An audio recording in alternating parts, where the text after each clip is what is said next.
Imagine you're alone at 3 a.m. A knock comes from your front door.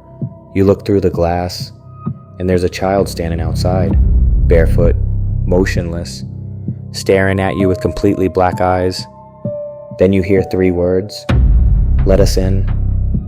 Somewhere on a dark street, a man may be following you, smiling. Not a normal smile. A grin stretched impossibly across his face.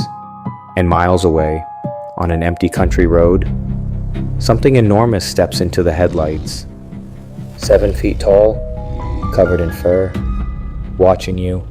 3 encounters, 3 nightmares. And tonight, we're going to find out what they want.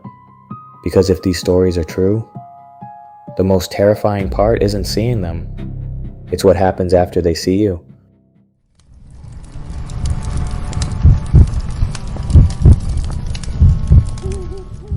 Black-eyed children. There are countless stories of strange visitors arriving late at night. But among them all, none are as chilling or as disturbing as the encounters with what people now call the black-eyed children. This story doesn't come from one place.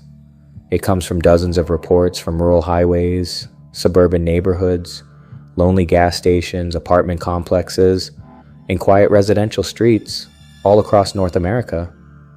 And every story begins the same way, with a knock, usually late at night, usually unexpected, usually when the person inside is completely alone. Witnesses describe opening their door to find 1 or 2 children standing silently on the porch. The kids always appear normal at first glance, pale skin, dark hair, ordinary clothes. They look cold, nervous, sometimes frightened, and then they speak. "Can we come in? We need to use your phone. Our parents are waiting." They never raise their voices, they never show urgency, but something about them feels wrong. Almost immediately, witnesses report an overwhelming sense of dread, a wave of nausea, a sudden spike in fear so intense, it feels instinctual, primal, as if their body knows something their mind hasn't caught up with yet. And then people notice the eyes, completely black, no whites and no pupils, just endless darkness. One of the earliest widely circulated encounters happened in 1996 in Abilene, Texas. A man was sitting in his car late at night, parked outside a movie theater, when 2 young boys approached his window. They asked for a ride home, claiming they had forgotten their money and needed to get back before their parents became angry. At first, nothing seemed strange. Then the man felt it. A sudden wave of panic so powerful it made his hands tremble on the steering wheel. His heart began racing. His stomach churned violently. Something told him not to unlock the doors. When he finally looked directly at the boys' faces, he saw their eyes. Pitch black, no reflection, no life. He slammed his foot on the gas and sped away, barely able to breathe. Later, he said the fear stayed with him for days, a lingering sense that something had followed him home. In another reported encounter, a woman in Vermont supposedly awoke around 2 a.m. to soft knocking at her front door. When she looked through the peephole, 2 children stood on her porch. A boy and a girl no older than 10. They were barefoot, standing in freezing temperatures, completely still. When she opened the door, just a crack, the children looked up in perfect unison. "Let us in," the boy said. "You're cold," the woman later recalled telling them. Her entire body locked up, her chest tightened, her vision blurred. She felt dizzy, nauseous, and suddenly weak. Still, she refused. The children didn't react. They didn't blink. They didn't change expression. They simply repeated the request. "Let us in." She slammed the door and collapsed to the floor, shaken. When she finally looked back through the window seconds later, the porch was empty. No sound, no sign they had ever been there. Many people who claim to have experienced these encounters report the same physical symptoms: sudden nausea, chest pressure, overwhelming dread, headaches, vertigo, the sensation of being mentally invaded. Some even report nosebleeds, memory gaps, or electronic malfunctions in their homes after the encounter. What's most unsettling is that the children always seem to need permission.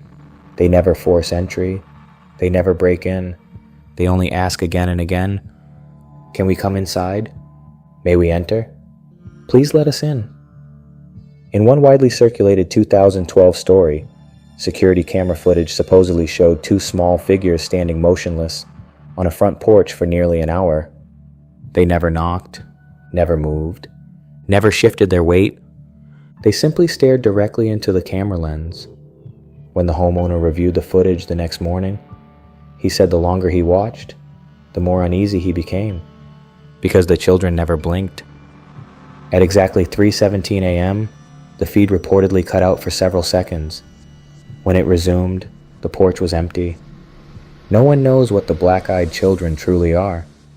Some believe they are extraterrestrial hybrids. Others think they are demonic entities that require an invitation before entering a home.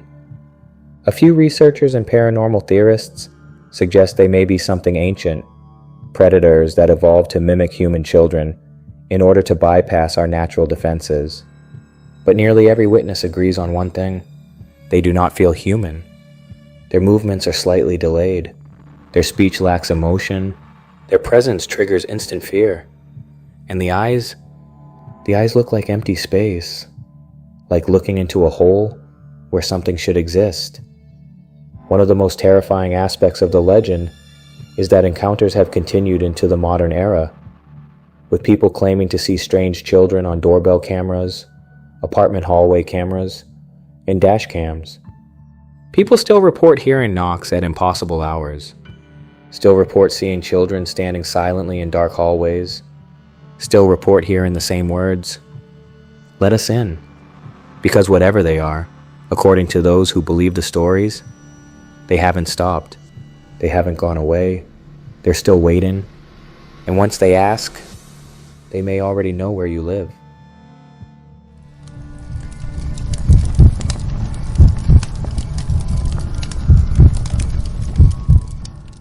There are certain encounters that don't make sense, no matter how many times you replay them in your mind. Moments that feel wrong from the very first second, like reality itself, briefly slipping out of alignment. This story comes from quiet city streets, late-night bus stops, empty sidewalks, and dimly lit intersections. And the name people give to what they encounter is the Smiling Man. The legend doesn't originate from ancient folklore or centuries-old myths. Instead, it comes from modern reports. Eerily similar stories shared by people who had no connection to one another, scattered across different countries and years apart, yet describing the same unsettling figure. Every story begins the same way. Late at night, few people around, a quiet street, and then someone appears. Witnesses describe seeing a tall man approaching them from a distance, walking in an unnatural way. His movements are jerky, uneven, like someone trying to imitate how humans walk without fully understanding the mechanics. His posture is stiff, his arms hang oddly at his sides, his head tilts slightly forward as he moves. At first, people think he's drunk. Then they see his face, a stretched, frozen smile, wide and unnatural, a grin that never fades. One of the most well-known encounters involves a woman walking home late at night through her neighborhood.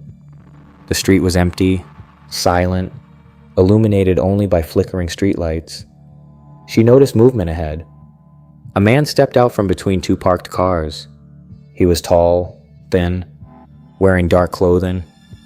His walk was slow and deliberate, each step exaggerated, as if he were forcing his body to move. His head twitched slightly from side to side. Then she saw his face. He was smiling, not a normal smile.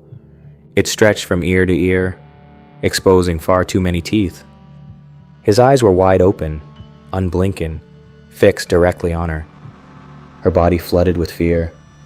Instinct told her to turn around, to run, but she didn't. Instead, she kept walking, pretending she hadn't noticed him.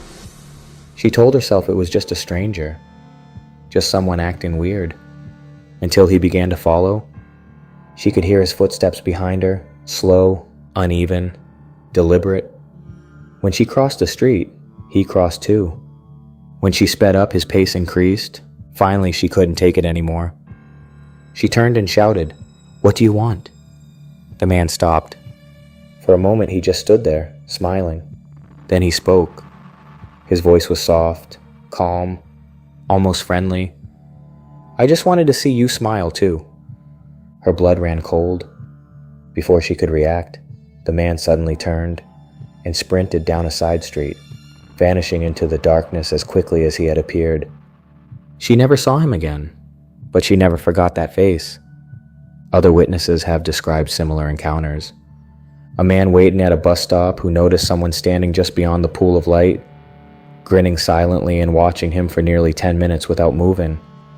A couple driving home late who saw a tall figure standing in the middle of the road, smiling as their headlights washed over him, only for him to step aside at the last second, still grinning, never breaking eye contact.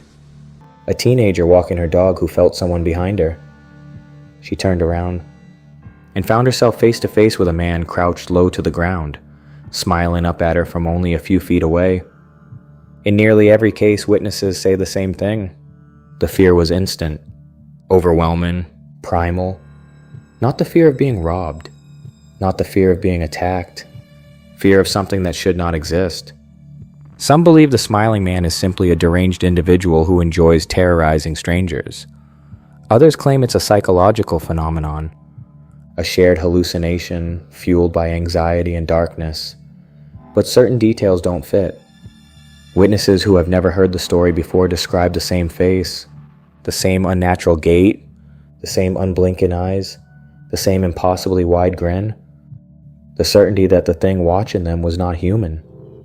Some theorists believe the smiling man may be a form of mimic, an entity that imitates human appearance, but lacks the ability to replicate emotion correctly.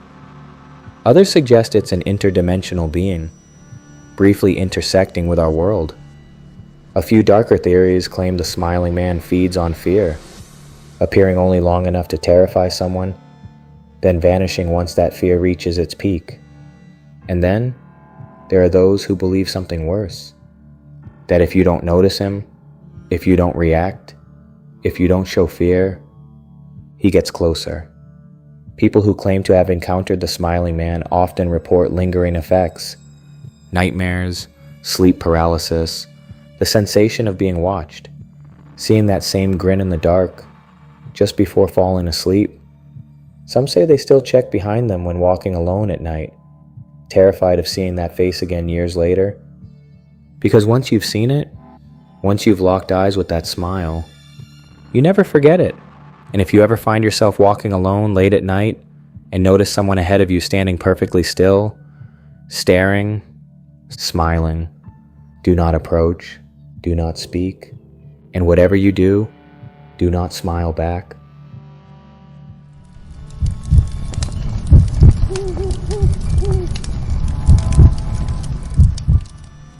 The Beast of Bray Road. There's a stretch of road in southern Wisconsin where the cornfields grow tall, where fog settles thick across the pavement, and where locals warn you never to pull over after dark, no matter what you see standing in your headlights. This story comes from Elkhorn, Wisconsin, from a lonely rural highway known as Bray Road. And Bray Road has a name for what people claim lives there. They call it the Beast of Bray Road. The road itself looks harmless in daylight. Flat farmland, long fields, old barns scattered across the horizon. But once the sun goes down, the area becomes eerily silent. The wind dies, the insects disappear, and the darkness feels heavier than it should. In the late 1980s, drivers began reporting sightings of something massive crossing the road at night. At first, most assumed it was a bear. Wisconsin has black bears, and that explanation made sense, until witnesses started describing how it moved. It wasn't on all fours. It walked upright. People described a towering figure over 7 feet tall, covered in dark fur, with a wolf-like head, broad shoulders, and long arms that hung past its waist. Its legs appeared strangely canine, and its eyes reflected headlights, like those of an animal. One of the most famous accounts came from Linda Godfrey, who later investigated and wrote extensively about the sightings. According to the account, a driver saw something crouched beside the road, apparently tearing into what looked like a dead animal. At first she thought it was a bear. Then it stood up. Not slowly, not clumsily.